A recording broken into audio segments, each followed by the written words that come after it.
नागपूर अधिवेशनमध्ये हा विषय आला होता तो मध्ये त्यावेळी एक औद्योगिक प्रशिक्षण संस्थांमध्ये आदिवासी प्रशिक्षणार्थी घेतलेल्या सवलतीच्या लाभातील झालेल्या अनियमितताबाबत प्रकरणाचा अभ्यास करण्यासाठी मी एक आमदाराची आणि तज्ञाची एक समिती गठीत केली होती।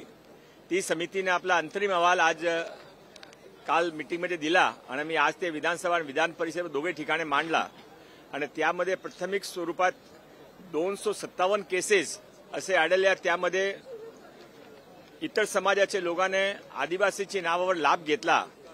हा समितीने अशी पण शिफारस केली आहे की या प्रकरणाशिवाय इतर ठिकाणी सरकारी नोकरीमध्ये मेडिकल कॉलेजेसमध्ये डॉक्टर्सच्या टीचर्सच्या यामध्ये मोठ्या प्रमाणामध्ये अशी अनियमितता आदिवासीचे नावावर इतर समाजाने घेतली, कन्वर्ट लोकांनी घेतली।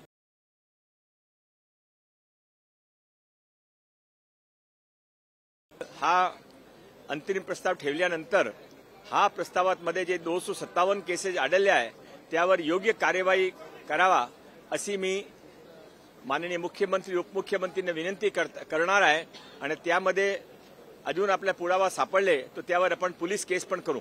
सर, हे जे धर्मांतर झालेलं आहे विशेष करून कुठल्या समाजामध्ये हे धर्मांतर झालेलं आहे त्याबद्दलची काय माहिती समोर आली आहे का? ते सर्व समाजाचे आहे, मुस्लिम्स पण आहे, बुद्धिस्ट पण आहे, ख्रिश्चन्स पण आहे, इतर समाजाचे लोक आहे। असे 257 केसेस आहे।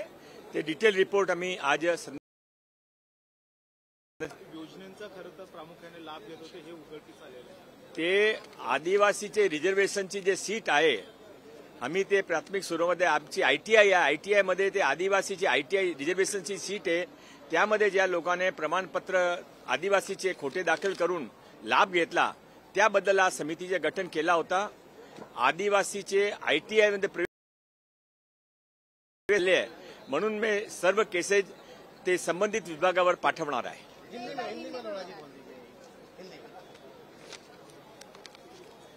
महाराष्ट्र विधानसभा के नागपुर अधिवेशन में आदिवासी विभाग आदिवासियों के सहूलियत जो सरकार ने एडमिशन और अन्य जगह रिजर्वेशन किए हैं उनके नाम पर गलत प्रमाण पत्र लगाकर जो लोग अब आदिवासी नहीं हैं वो भी जो लाभ लेते हैं आदिवासियों के अधिकारों का हनन करते हैं उसके बारे में आमदारों की और तज्ञों की एक समिति गठित की थी। उस समिति ने कल अपनी रिपोर्ट दी है। वो रिपोर्ट आज मैंने विधानसभा और विधान परिषद दोनों में पटल पर रखी है। उस समिति की रिपोर्ट में ऐसा सामने आया प्राथमिक तौर पे 257 केसेज उनको ऐसे मिले हैं जिसमें उन लोगों ने जो आदिवासी नहीं आदिवासी समाज का लाभ लेकर जो मूल आदिवासी लोग हैं उनके अधिकारों का हनन किया है।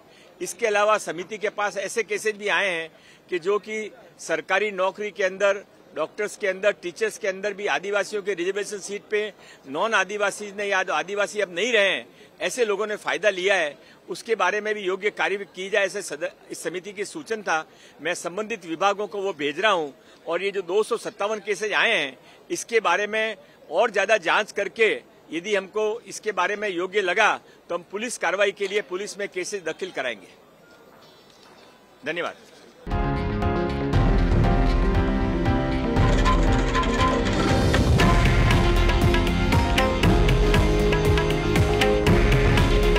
हे आहे देशातील नंबर 1 न्यूज नेटवर्क आणि आपण पाहत आहात TV9 मराठी।